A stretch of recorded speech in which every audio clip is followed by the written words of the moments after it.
দক্ষ জনশক্তি প্রতিষ্ঠার লক্ষ্যে ইডিজিএ প্রকল্পের আওতাধীন একটি সরকারি প্রজেক্ট ছিল এটি। ২ মাসব্যাপী অনুষ্ঠানের প্রতিটা মুহূর্ত ছিল আমাদের কাছে অতি স্মরণীয় একটা দিন।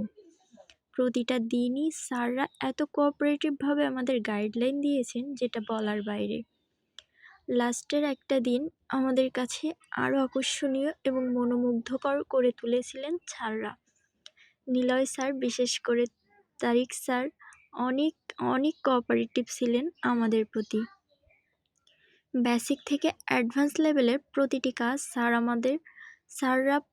স্যাররা আমাদের ধরে ধরে শিখিয়েছিলেন। কোনো একটা মেয়ে যাতে পিছিয়ে না পড়ে তার জন্য তারা সব সময় প্রতিটা মেয়ের প্রতি এত বেশি কোঅপারেটিভ বা খেয়াল রেখে কাজগুলো শিখিয়েছে যেটা বলার বাইরে।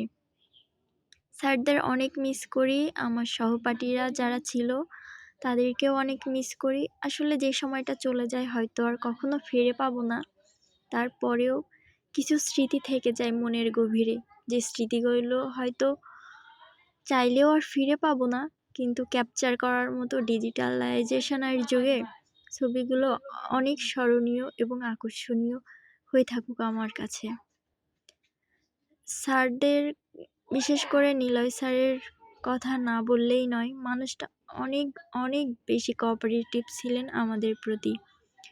কোনো কিছু না বুঝলে স্যারকে অনেক বিরক্ত করতাম, কিন্তু স্যার কখনো রাগ করে বলেননি যে আমাকে ডেকো না বা আমি পারবো না, এরকমটা কখনোই বলেননি। স্যারদের প্রতি আমি চিরকৃতজ্ঞ হয়ে থাকবো, কারণ স্যারদের মাধ্যমে আমি ফ্রিল্যান্সিং জগতে পদার্পণ করতে পেরেছি।